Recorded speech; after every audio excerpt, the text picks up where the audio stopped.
اللہ اللہ اللہ والفرقان الحميد. أعوذ بالله من الشيطان الرجيم. بسم الله الرحمن الرحيم. إنما يخشى الله من عباده العلماء. صدق الله العظيم. معزز سامعین کرام اور اس سے قبل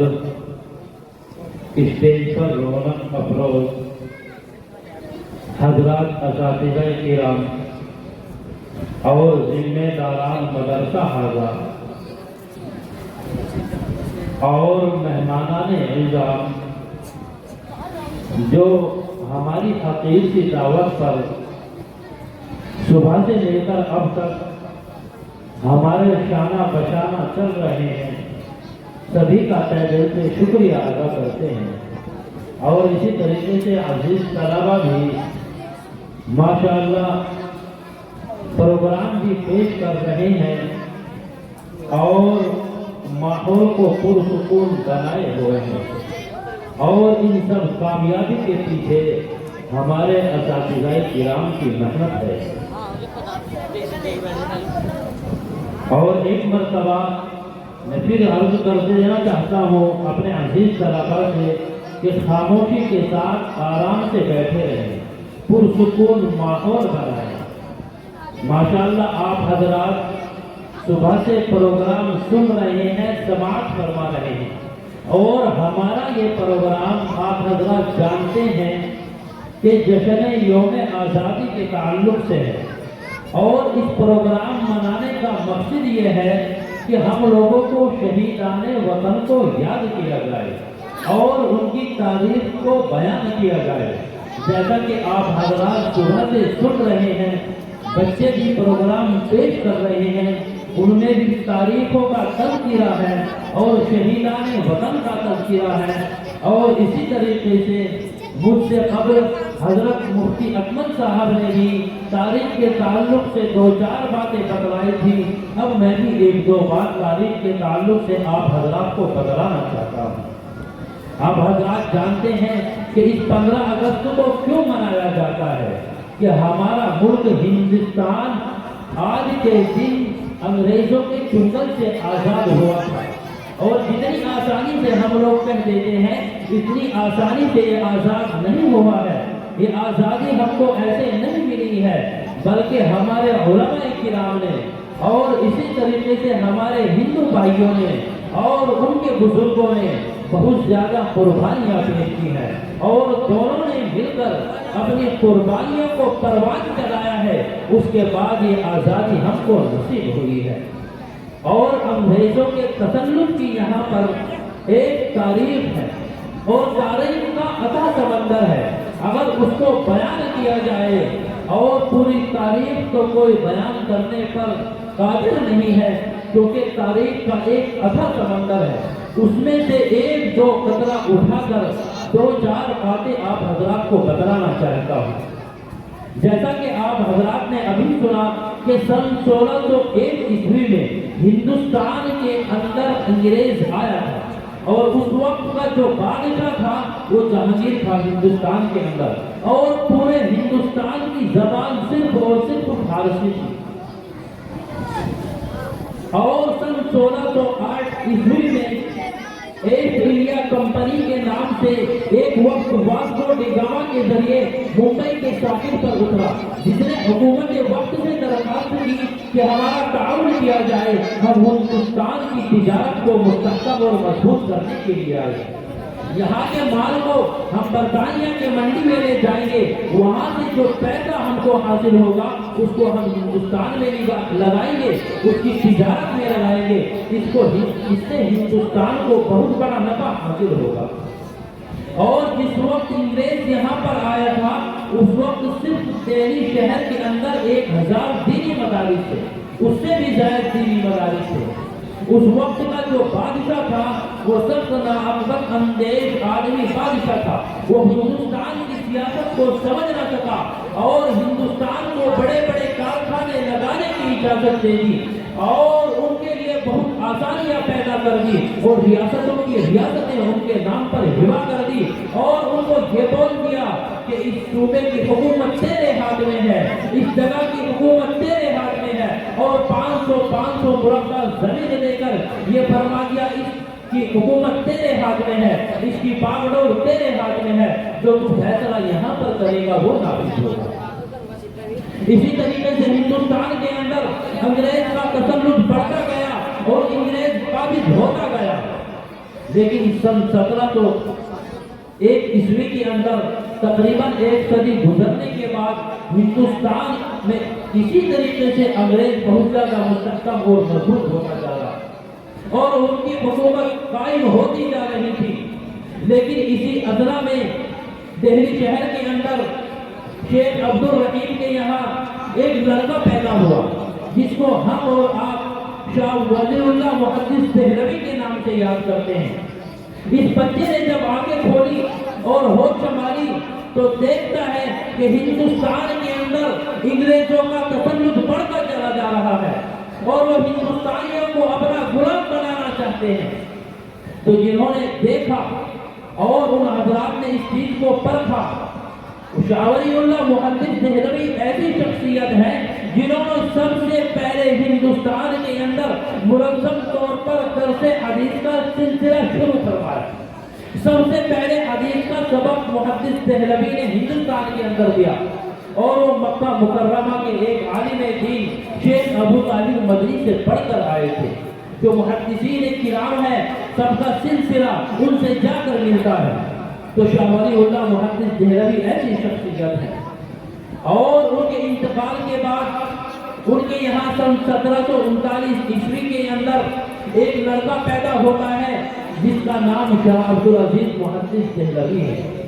آپ حضرات جانتے ہیں اور ان کا نام آپ حضرات ابھی بار بار سن بھی رہے تھے اور انہوں نے کیا کام انجام دیا تھا آپ حضرات اس کو سماعت فرما رہے تھے۔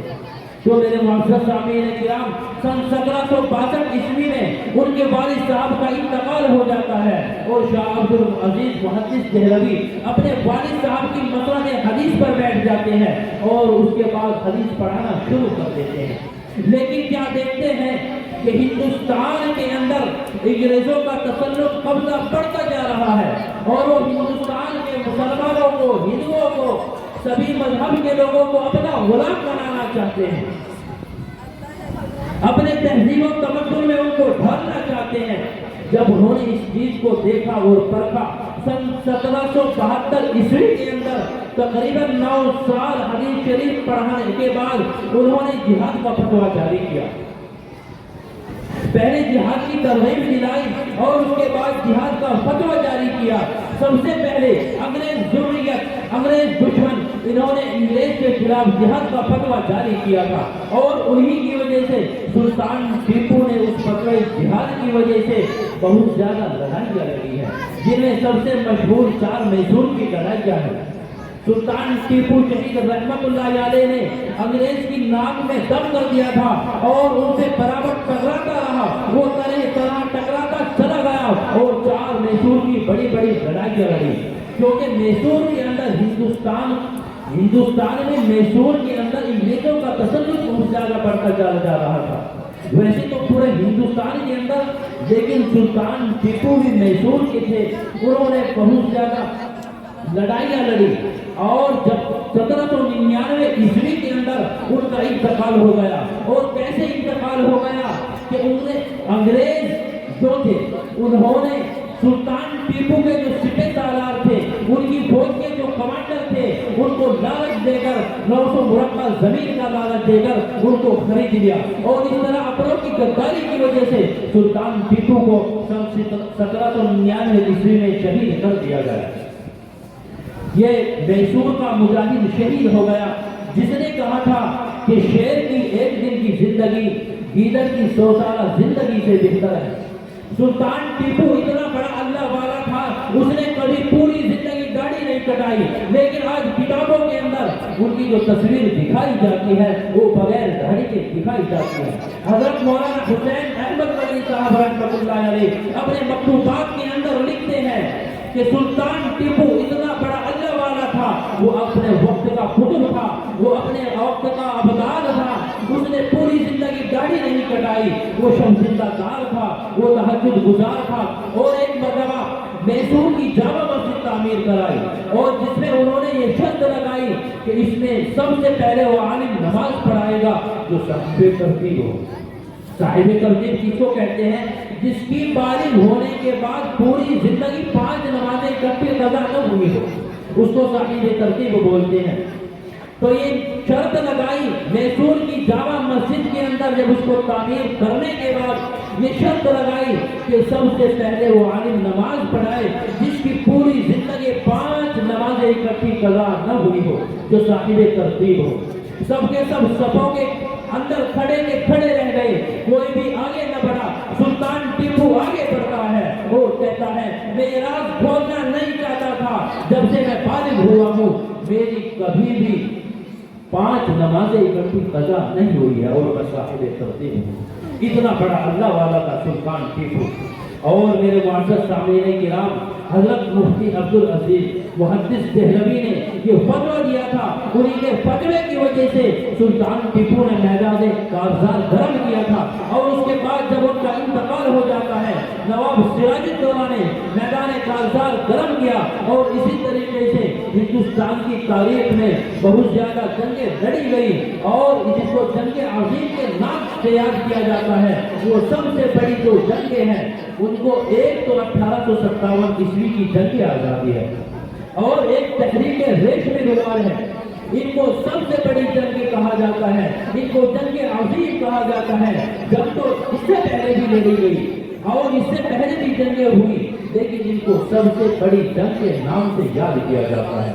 میرے معزز سامعین کرام، میں مختصر انداز میں آپ حضرات کو بتلانا چاہتا ہوں کہ اس کے بعد شاہ اسماعیل شہید رحمت اللہ علیہ نے لڑائیاں لڑی، اور اسی طریقے سے وہ بھی شہید بالا کوٹ بن گئے، اور بالا کوٹ کی پہاڑیوں پر جا کر اس کے بعد پنجاب کے اندر ایک راجہ رنجیت آتا ہے، اور وہ بھی اسی طریقے سے مسلمانوں کے اوپر ظلم و تشدد کرتا ہے، ہماری ماں اور بہنوں کی عزت دری کرتا ہے، لیکن اسی طریقے سے مسلمانوں نے ان کے ساتھ دیگر قوموں نے ہندو بھائیوں نے لڑائیاں لڑی، اور بالا کوٹ میں جا کر شہید ہو گئے۔ اس کے بعد جو حضرات وہاں سے بچتے ہیں سن 1831 عیسوی میں، اور وہاں سے آ جاتے ہیں، اس کے بعد ایک بہت بڑی میٹنگ دہلی شہر کے اندر ہوتی ہے، جس میں بڑے بڑے علماء کرام تشریف فرما ہوتے ہیں، جس میں مولانا جعفر خان نصری، مولانا ولایت علی، مولانا ممروق علی، مولانا قاسم نانوتوی، مولانا رشید احمد گنگوی، یہ حضرات اس میٹنگ کے اندر شریک ہوتے ہیں، اور کہتے ہیں مسلمانوں ہوش میں آ جاؤ، سبھی برادران وطن ہوش میں آ جاؤ، کہ اس وقت جو ہے انگریز کی حکومت بہت زیادہ مستحکم اور مضبوط ہوتی جا رہی ہے، اور وہ ہم کو اپنا غلام بنانا چاہتے ہیں، ان سے فیصلہ کن لڑائی کے لیے تیار ہو جاؤ، یا تو کٹ کر مر جائیں گے یا انگریز کو یہاں پر رہنے نہیں دیں گے۔ تو میرے معزز سامعین کرام، یہ فیصلہ کن انداز میں جو لڑی گئی، اس کو 1857 عیسوی کی جنگ آزادی کے نام سے یاد کیا جاتا ہے۔ اس میں ہمارے علماء کرام بہت سارے شہید بھی ہوئے، جیسے حافظ ضامن شہید رحمت اللہ علیہ، مولانا قاسم نانوتوی رحمت اللہ علیہ کو زخم آئے، اور اسی طریقے سے حضرت مولانا رشید احمد گنگوی وہ بھی زخمی ہوئے، اور دیگر جو علماء کرام ہیں ان کو یہاں سے کہیں اور لے جایا گیا، اور وہاں پر طرح طرح کی سہولتیں دی گئی، جیسا کہ آپ حضرات ابھی سن رہے تھے، علماء کرام کو پھانسی کے پھندوں پر لٹکایا گیا، کہ دلی کی چاندنی چوک سے لے کر خیبر تک کوئی بھی درخت ایسا نہیں تھا جس پر کسی عالم کی لاش نظر کی ہوئی ہو، اور علماء کرام کو سوروں کی کھالوں میں بند کر کے ان کو دہتے ہوئے تنوروں میں، دہتے ہوئے انگاروں میں جلا دیا گیا،